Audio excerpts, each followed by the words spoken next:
stormy seas and lost souls. Who is it? She's dreamt of this before. It's coming. Is it? They say dreams are visions of our memories, thoughts and fears, as seen by our inner eye.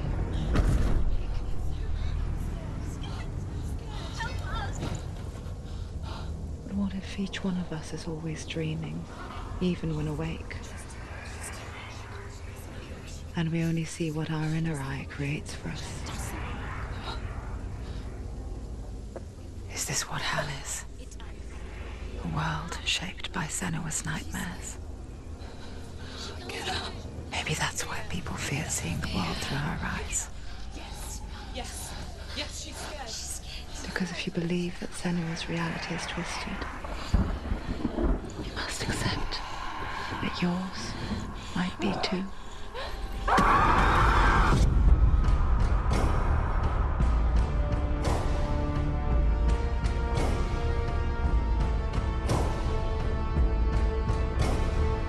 Hellblade: Senua's Sacrifice is a video game about Senua, a Celtic warrior on a vision quest into Viking territory. But what sets our hero Senua apart is that she suffers from severe psychotic mental illness. He knows she's getting closer. He can feel her coming closer. She's getting closer. They're watching. The original idea for Hellblade was to create a classic hero's journey, a journey of suffering, but one where the fantasy world is not another planet or alternate universe, but a world that is constructed in Senua's mind. But to do so would mean putting psychotic mental illness at the center of the experience, a subject that is still considered taboo, and a challenge that was both terrifying and exciting in equal measure. In Hellblade, the starting point was a newly discovered Celtic goddess called Senua in Ashwell, Hertfordshire. When first discovered, her name was thought to be Senua, a name which I liked and kept. I wondered if Senua might have been a Celtic warrior like Boudica who stood up to the Romans.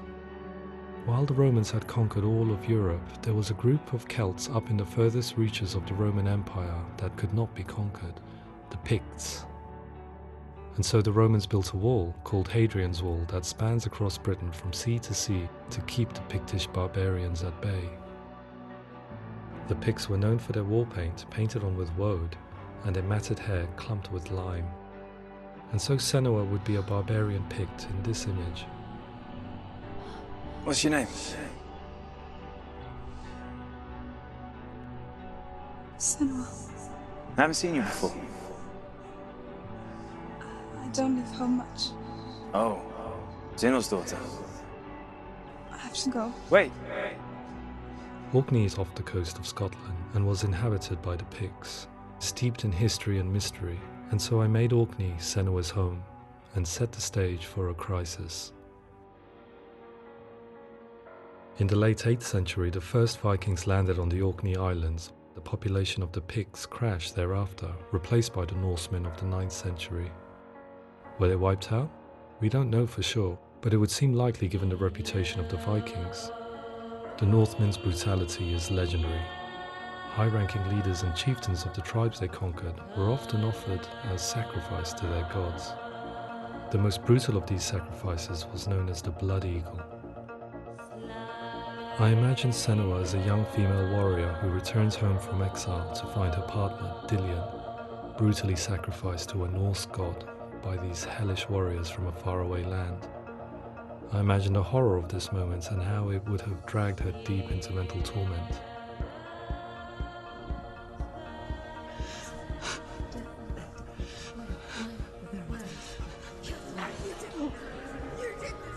No!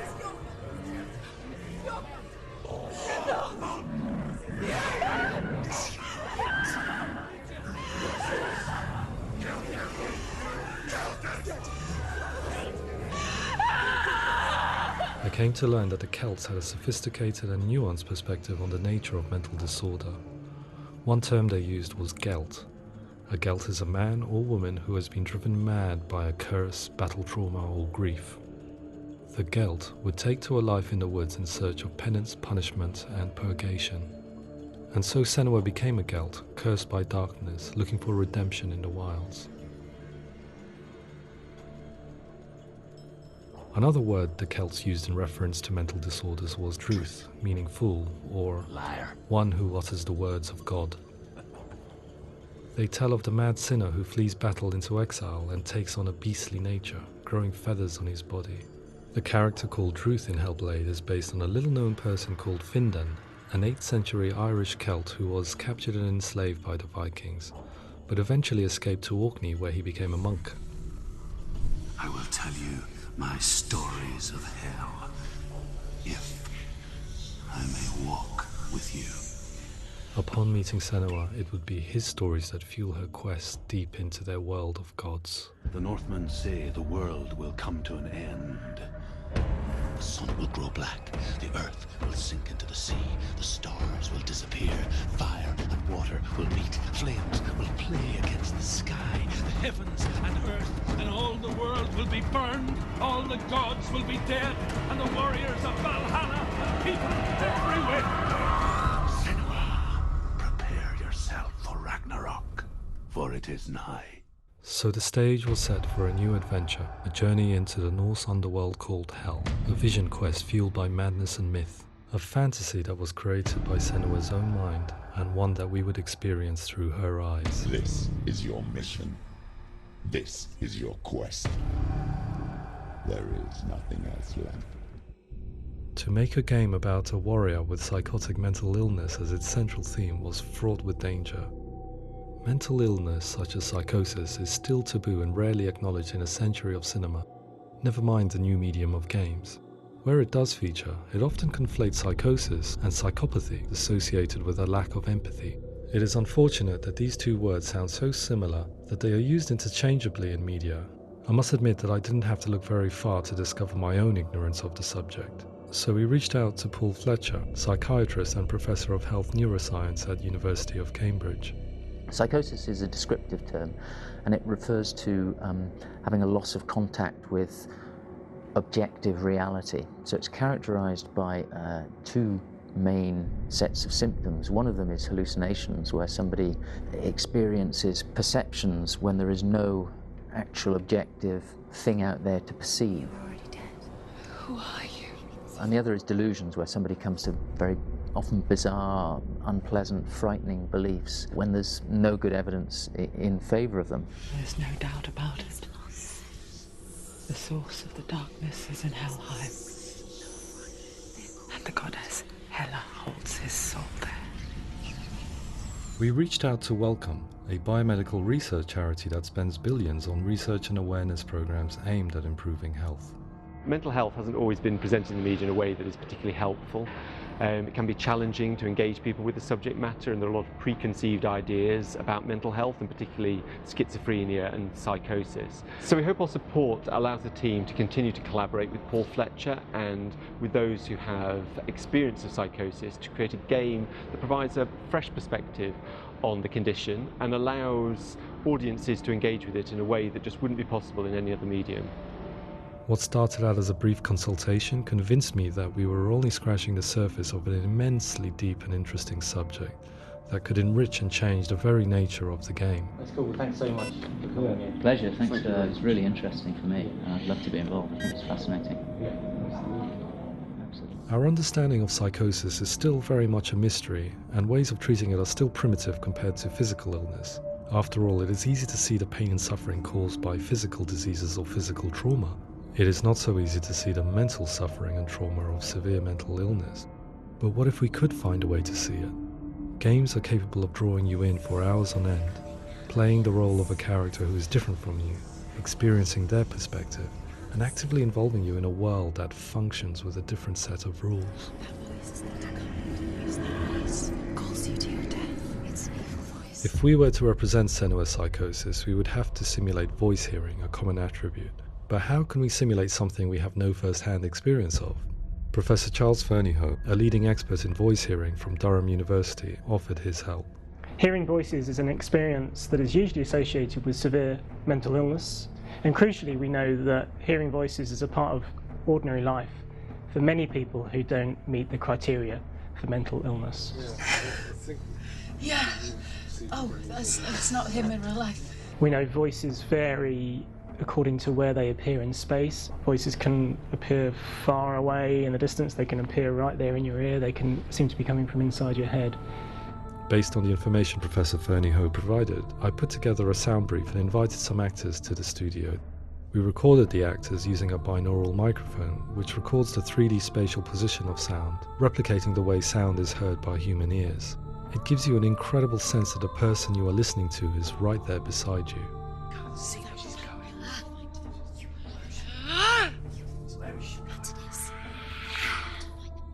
Rachel Waddingham from the Voice Collective came to our studio with 2 young voice hearers to speak to our team. We talked at length about their experiences and they listened to our tests, giving us feedback on how we could improve on it. Everyone hates her.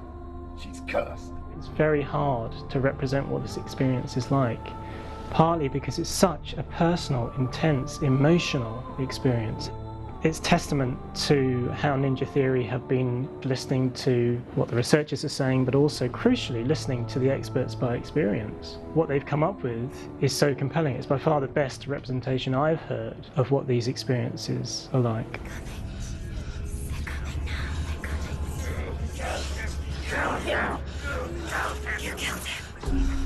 Other common attributes of psychosis are visions and flashbacks. We met with Recovery College East, who work with and care for people recovering from severe mental disorders. A group of service users gave us their first-hand account of what they experience. Sometimes when the visions or what we're seeing is too much, it becomes more difficult until eventually we perhaps don't see anything. The people we spoke to, the stories they told, were fascinating, harrowing and mind-boggling. The reality of what people experienced was vivid, far exceeding what I could possibly have imagined. We went away itching to represent some of these visions and flashbacks in the game. As we all know, my heart is so, love is so far away. Don't you know how I wanna feel deeper? I could never know how you grow, all these days are killing me. Now I see deep in me insanity does unfold. I just wanna feel deeper, deeper. I just wanna feel deeper, deeper.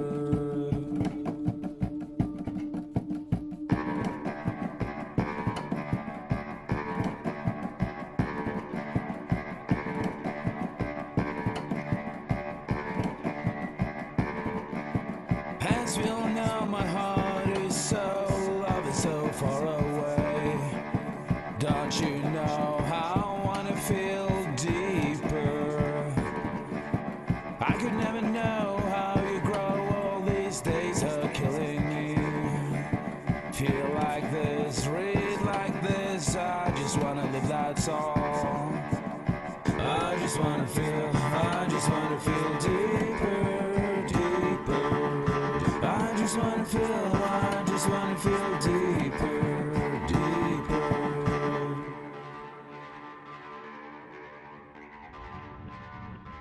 To refine our work, we continue to hold meetings with Recovery College East over the course of a year and a half, showing them what we had achieved so far and refining the in-game representations based on their feedback. With their help, flashbacks, visions and changes in perception were woven into the story and gameplay of Senua. The students that are involved in this project are incredibly excited about being involved. They have described the experience as being important because it values their lived experience and shows that despite what we have been through, all of that experience becomes valid, that actually it's something that we should all be talking about. The experiences described range from beautiful to frightening beyond comprehension. I heard of a girl who has to live with an angry voice screaming at her, slamming on her doors and walls 24 hours a day. I met someone who would often see hanging corpses in a room, so real that she would sometimes try to rescue them. The panic and fear that comes with such visions is entirely understandable, and it can be a living horror for some. Worthless, weak, pathetic. Go on, feel sorry for yourself, because there is no one left to do that for you. I was urged by one fellow that we should not shy away from showing this horror, and so I was perpetually torn in making Hellblade. Had we gone too far with our representations or not far? Broken and lost. Just like your sword. Come on.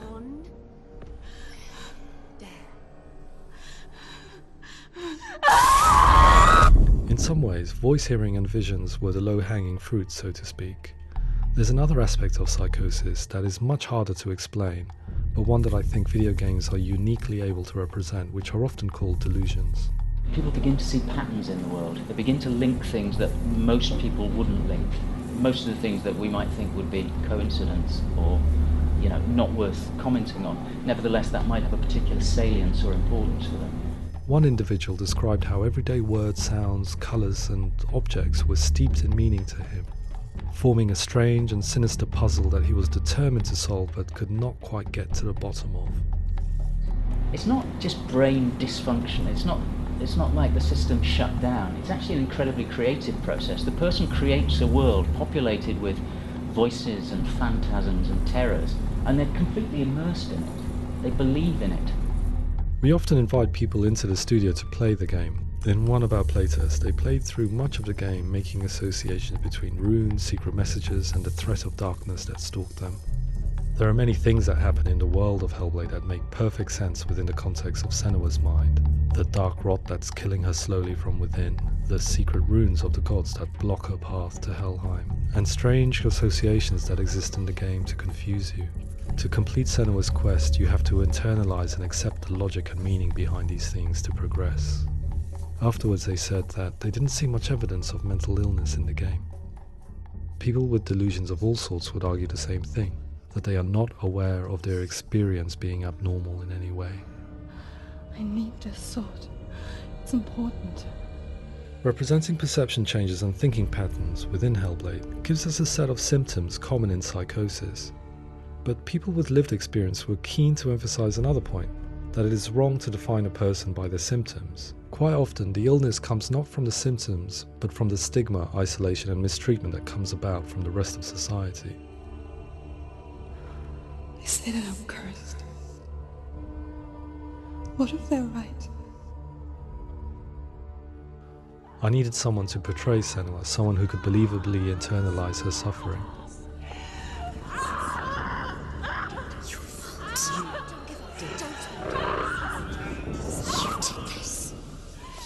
Melina Jurgens, our video editor, had been a stand-in for Senua over a few months while we perfected our motion capture techniques. Without realizing it, she had already auditioned for the role, and I knew her well enough to know that I didn't have to teach her to act, but to relive her own internal pain. As often is the case, those who have suffered mental anguish are never far from us.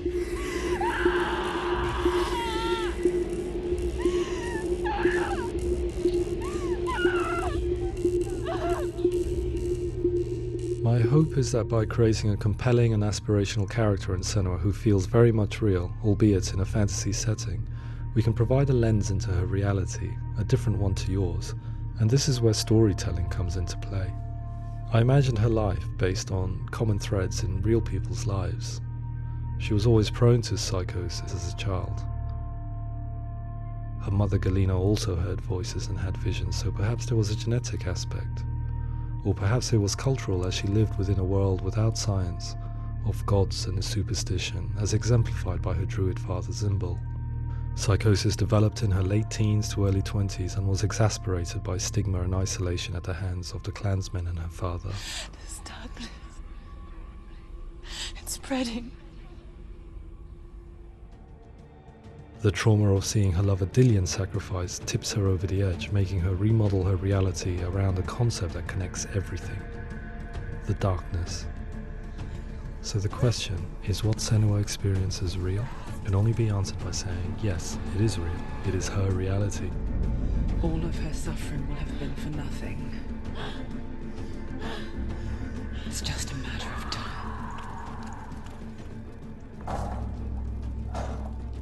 Towards the end of the project, service users and professionals that had collaborated with us were invited to see the near-final game. It was a chance to see if the game had reflected their views or if it had misrepresented them. For me, being involved in especially developing Senua's character has been really important, and being able to bring in my perspective and what I see and what I hear, and having that built into the game has been a real privilege. It's gritty, and it's meaty, and there are some tough subjects in there that are being tackled with honesty.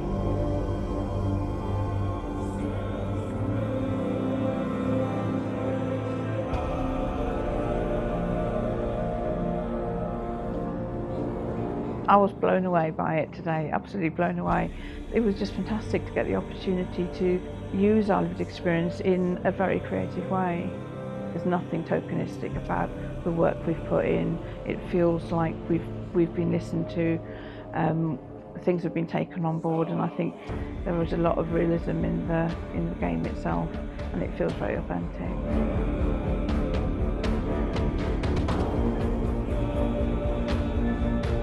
Hellblade will give people a good experience of what it's like to hear voices and have those experiences. I'm glad that the guys at Ninja Theory kind of asked us to come along and help them build an experience that's positive when it comes out, and get myself a copy and have a go.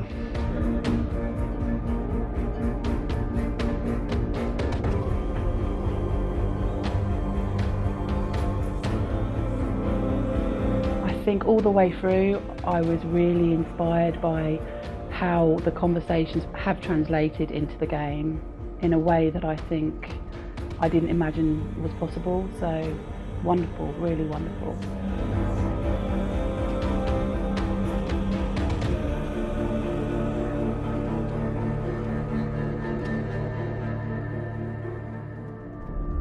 I really hope that others will follow the lead they've set and use the power of something like a video game to change people's perceptions, to increase understanding, and ultimately to make some of the stigma around voice hearing and other experiences go away.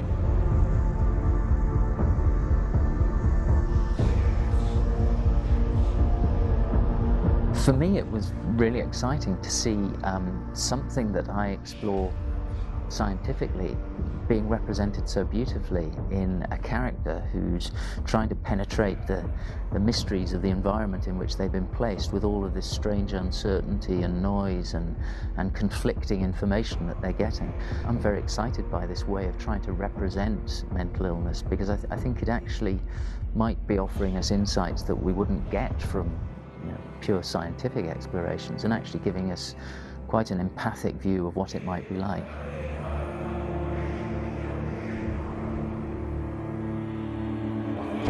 Mental illness has been with us for as long as we have been on this planet, but why? Why hasn't evolution stamped out this weakness from within our gene pool? I often pondered this question until I realized that the question had an inbuilt flaw. It assumes that being and thinking differently is a weakness. The only reason we have computers, spacecraft, medicine, poetry, art, and yes, even video games is because individuals are able to simulate new abstract realities in their minds and share them with the rest of us. We need people to be willing to see differently in order for us to progress and survive as society. And we need to be open to these new ways of seeing. And it is this spirit that motivated me to create Senua's story and share it with you.